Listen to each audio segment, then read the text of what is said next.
We'll be starting in 6 minutes.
Hi, Tabitha. Was it all right that I started early?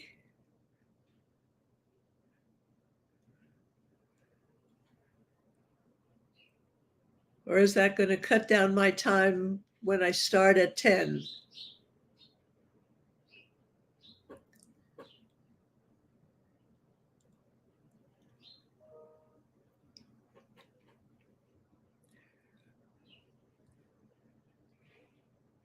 Thank you for being here.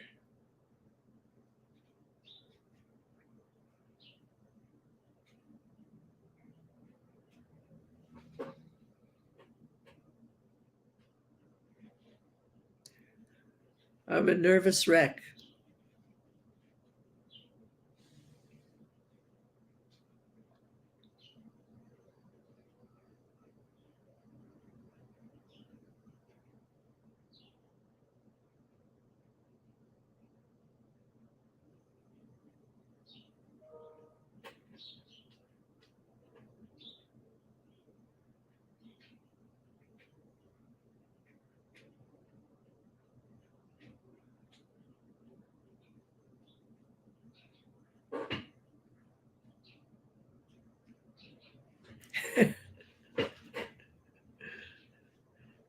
Took a lot of practice.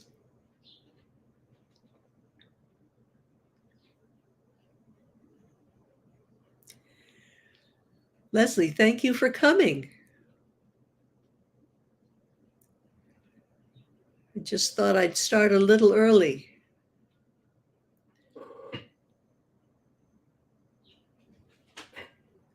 Yes, ma'am.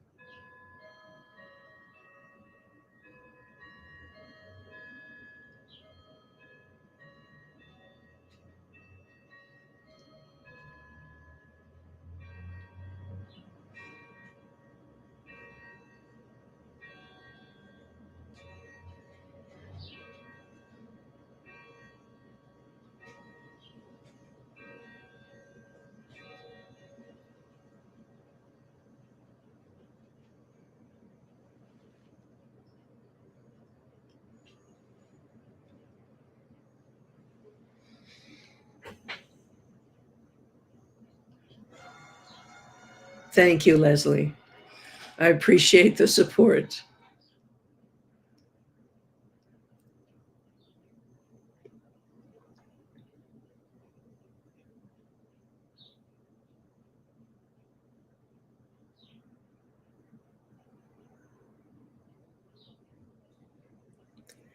Hi, Kat. Thank you for coming. Do you have your voice back yet?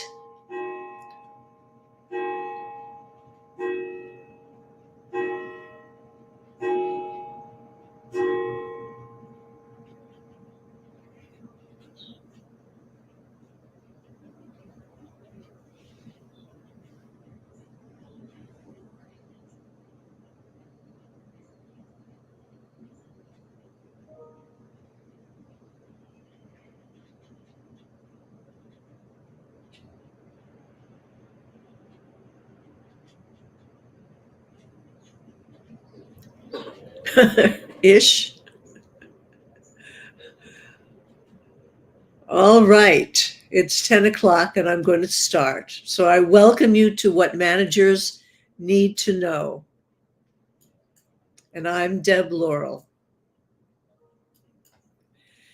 The purpose of this series, which is going to be weekly at this time, is to provide managers, particularly new managers, with information about management concepts, tools, and tips that will help them be successful in their roles. So they're going to be a different management theme each month. This month's theme is delegation. And there'll be 5 brief weekly sessions that will provide a new concept, tip, or tool related to that theme. A little bit about me. I taught for the Executive Management Institute and the Small Business Development Center at the University of Wisconsin-Madison School of Business for 30 years. And I've been a workplace learning and performance improvement consultant with my own business for 50 years. I started when I was 2.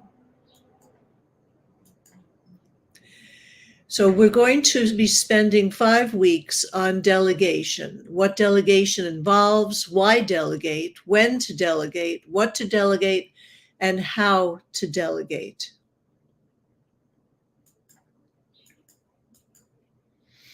So how many of you are pretty good at delegating? Please indicate if your answer is yes to this and the following questions. So are you pretty good?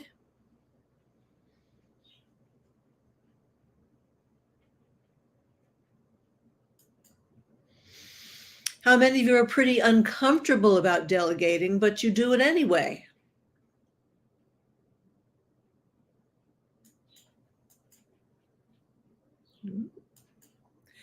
And how many of you don't delegate, although you know you should, because you are overwhelmed and getting burnt out if you're not burnt out already? Well, I welcome you. And we're going to look at what delegation involves to begin our series. So I have a story for you. I was consulting with a owner of a printing company, and he came down to Madison, Wisconsin to meet with me. And before he left, he called one of his staff members over and said, listen, one of the customers is going to call. And when the customer calls, I want you to tell him this.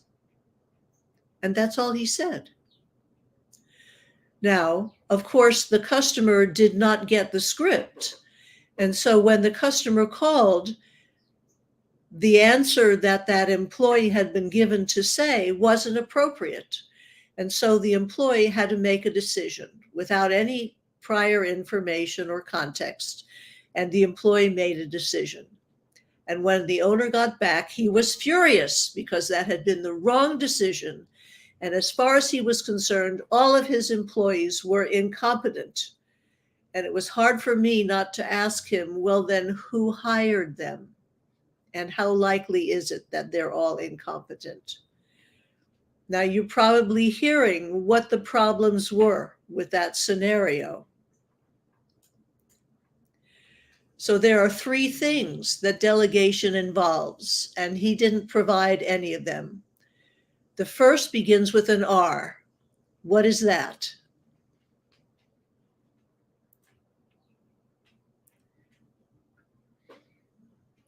So it begins with R. It's responsibility. So I guess we could say that the owner gave some responsibility. However, delegation involves a second thing, which begins with A, and that is authority.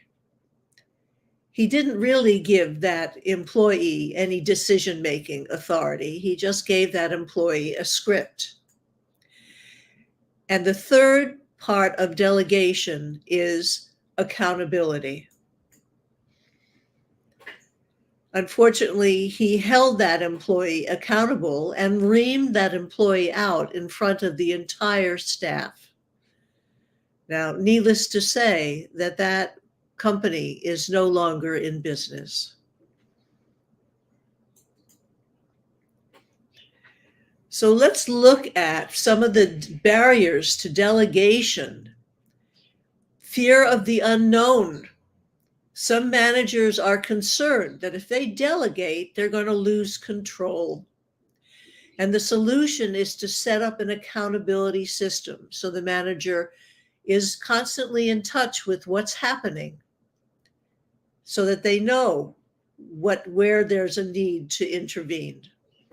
And when we get to our 5th week of how to delegate, we'll be looking at different degrees of accountability that we can give people so that we know, are they making the decisions that are appropriate and useful? Fear of the loss of vested interest. Some managers may feel that they're losing status or losing the ability to appear overworked as a martyr. So we need to have them do a cost-benefit analysis. What is going to be gained, but with increased effectiveness against what will be given up, such as in perceived indispensability or martyrdom. And in our 3rd session, we're going to be looking at a way to do a cost-benefit analysis to determine what's priority and what should either be delegated or eliminated. The third barrier to delegation is fear the task is going to be done wrong and mistakes will be made, and then the manager will be held accountable. But the only way that employees learn how to do something is by doing it. And none of us do something new without making one mistake or other. There is a way to minimize the impact of that mistake by identifying what degrees of decision-making authority the employee has and by monitoring. But you have to remember that mistakes will happen, and that's all right. Another barrier is fear the employee is going to do it better than the manager. Okay, so this can lead the manager to worry that people are going to wonder whether or not that manager is competent if he or she is delegating the job to someone who can do it better.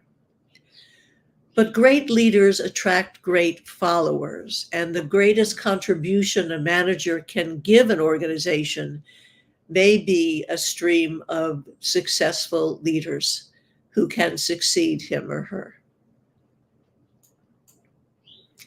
Another barrier is a lack of clarity about what the manager's role should be.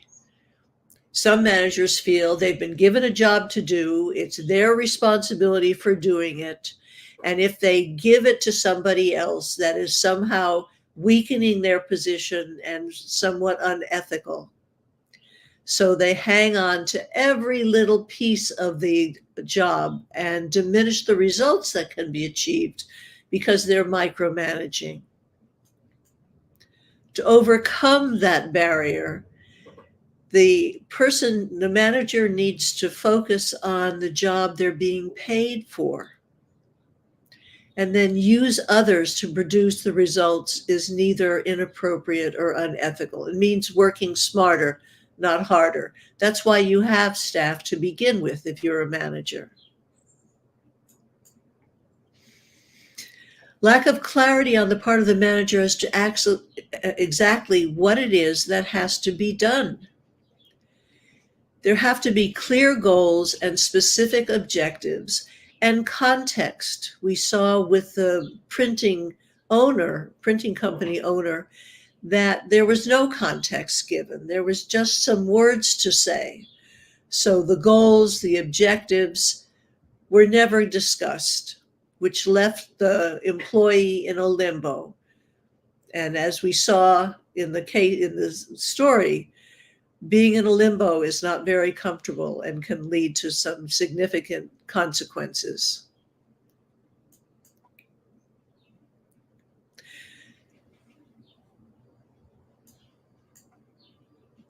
Lack of understanding of the concept of effectiveness.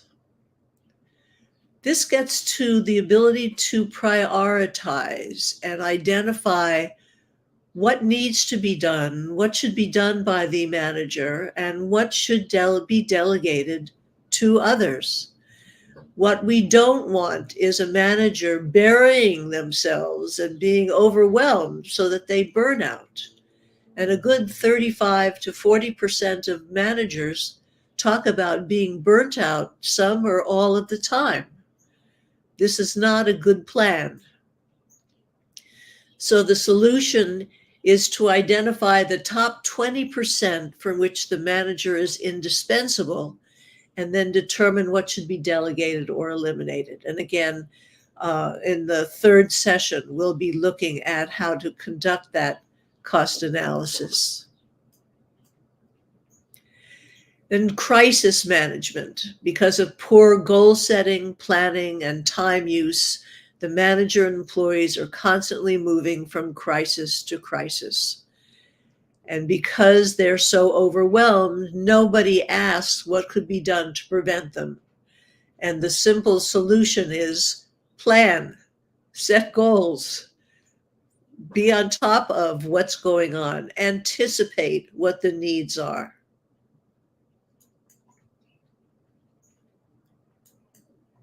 Let's see, can we move this along? So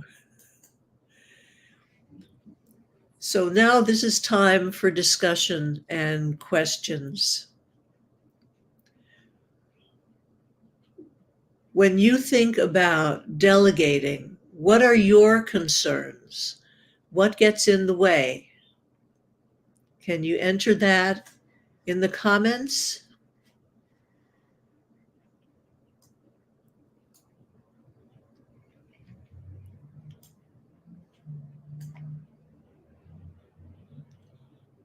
If you want something done right, do it yourself.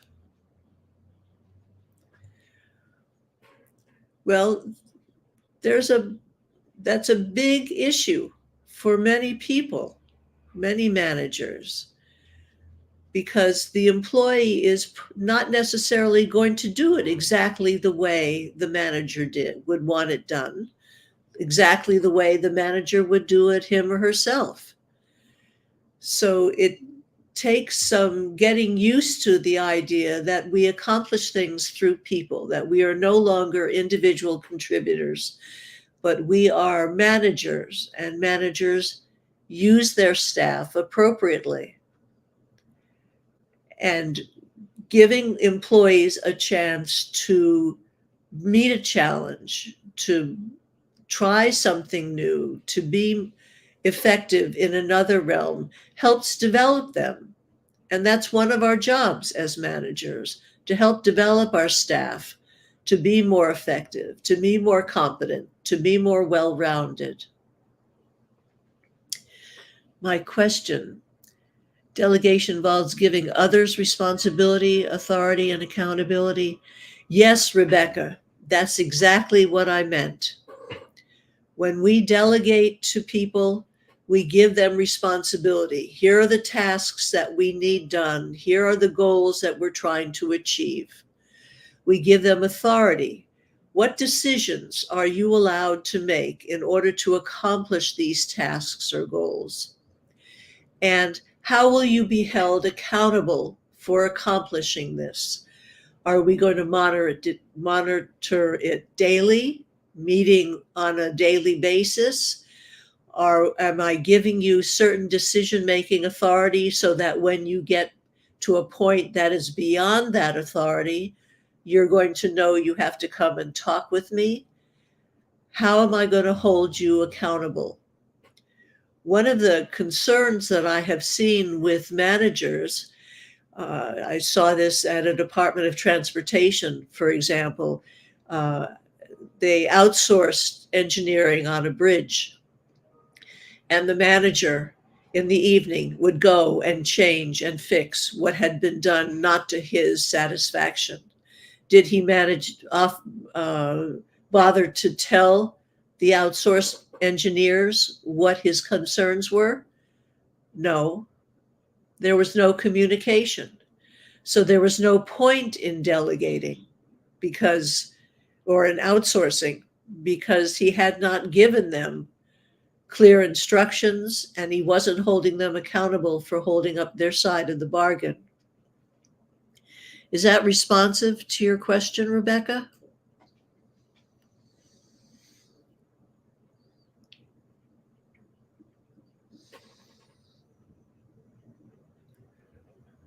Okay, are there any other questions? Keep in mind that when we talk about delegating, Leslie says allowing someone to do something differently than I would can be challenging. And thank you, Rebecca, for responding. Yes, very likely that employee is going to do something somewhat differently. As long as the goal is achieved, as long as there are no negative consequences to the approach that that employee takes, we have to just take a breath, sit back, and allow them to do what needs to be done. Very often, if we are overwhelmed as a manager, for us to continue to take on duties that we should delegate means that we're much less likely to do it well because we are overwhelmed and because we are distracted. And I'm not suggesting that we delegate to anyone willy-nilly. We're considering who's going to be the best person to take over this responsibility. Who do I trust? Who do I know will be responsible? Who do I know will be accountable and will come to me if there's an issue, or is going to be amenable to the idea of our meeting daily or weekly just to keep status reports up to date so I can keep a finger on the pulse of what's happening? Are there any other questions or concerns when you think about delegating? Because a lot of managers don't delegate. And what they call delegating is saying, okay, I've got a meeting, so Leslie, I want you to take over for me. And off you go. Well, take over for me? What does that mean? What is that employee authorized to do? What are you going to hold that employee accountable for accomplishing? So we need to think about all the times where we have to leave and we don't give instructions to the people who are going to be filling in for us while we're gone. Just as that printing firm owner made the mistake. Don't give the shop away. Well, what does that mean?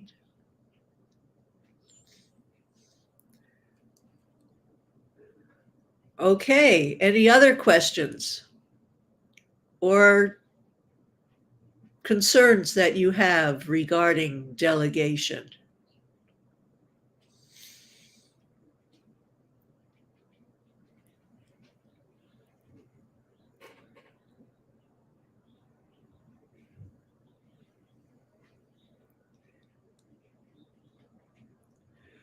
Okay. And hearing none. How do you get comfortable? How do you get comfortable with delegation? It takes time. I think the best way to be comfortable is knowing that you have set certain parameters in place. There are certain milestones for a project that you want people to meet. And there's a certain amount of decisions that you will allow them to make. And so this is anticipating what we'll talk about in the fifth session. But there are some things that you want the delegated employee to handle and then let you know, because you got to be aware of it. There are some things where you want that employee to come and make a recommendation, but you make that decision. So determining how free that employee is to make a decision can help make you comfortable, because you're not losing control. And I think that's the largest issue for most managers, losing control. If I give this task to someone, I'm going to be held accountable. If they ruin it, if there's negative consequences, somebody's going to be holding me responsible for that. And I don't want that stress. Well, if we want to minimize that stress and get comfortable, then we have to be very clear about what it is we want them to do, what the end result should look like, what the timing is for that. So the person, and making sure that that employee has the resources they need in order to accomplish that task.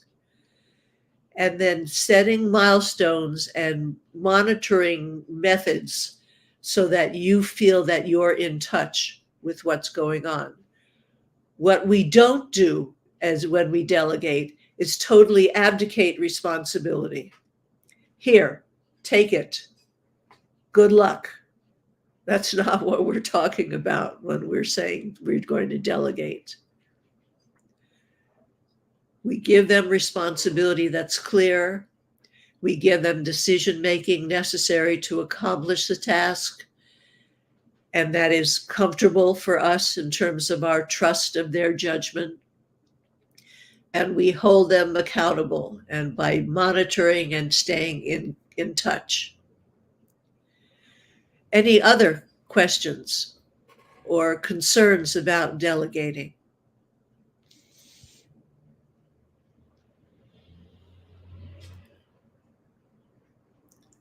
Thank you, Tabitha, Rebecca, and Leslie, for your questions. I really appreciate them.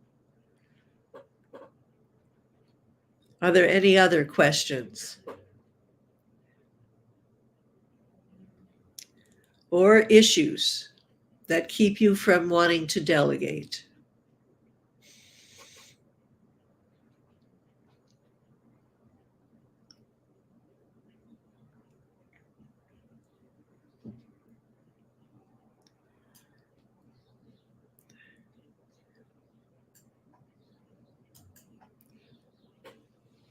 All right, so what is your key takeaway from our conversation? If you would put that in the chat.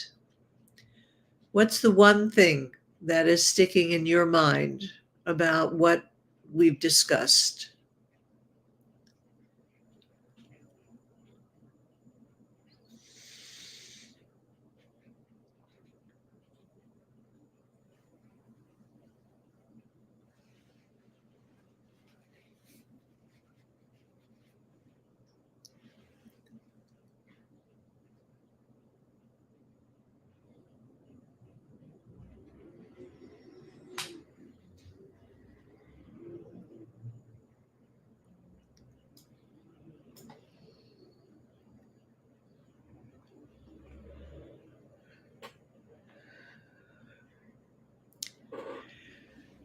Okay, that I need to be very clear about the expectation of what I delegate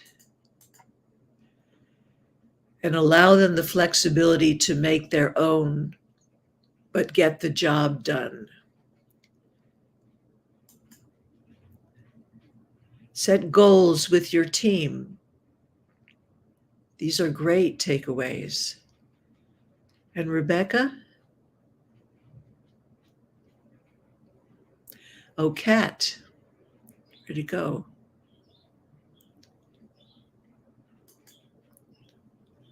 Communicate exact instructions and permission. Yes.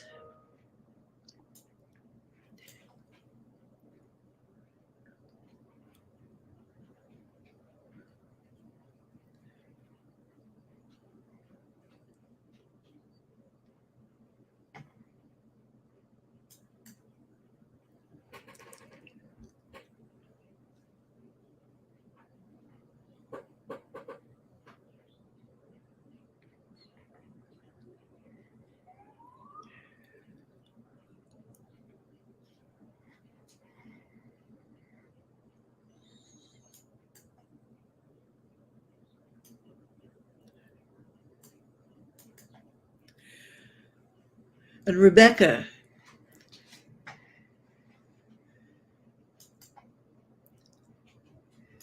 whoops, where'd it go? Examine why I don't delegate and still learn more. Thank you. That self-assessment is really important. So we've looked at what delegation involves. Next week, on Tuesday at 10 o'clock Central Time, we'll look at why delegate. How does it benefit you as a manager? Does it benefit the employee? And how does it benefit the organization itself?